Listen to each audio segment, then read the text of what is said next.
আজ আমি সমাজের সাধারণ ফুটপাতের ব্যবসায়ী ও সমাজের কিছু ব্যক্তিকে নিয়ে কথা বলবো।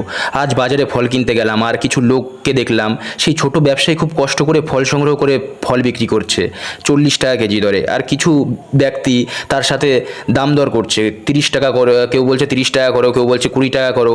আর সেই জ্ঞানী ব্যক্তিদের কাছে আমার একটাই প্রশ্ন, আপনারা যখন 5 স্টার হোটেলে যান তখন তো কোনো দাম দর করেন না, বরং আরও নিজের স্ট্যাটাস মেনটেনের জন্য ওয়েটারকে 50-100 টাকা টিপ দিয়ে আসেন। আর আর আমার গ্রামের ছোট ব্যবসায়ী তাদের কাছে দাম দর করছেন, তার যেটুকু প্রাপ্য সে সেটুকুই চায় সমাজের কাছে। আপনাদের সমাজের মানুষের কাছে একটাই রিকোয়েস্ট আমার, প্লিজ এইসব সাধারণ ব্যবসায়ীদের কাছে দাম দর করবেন না।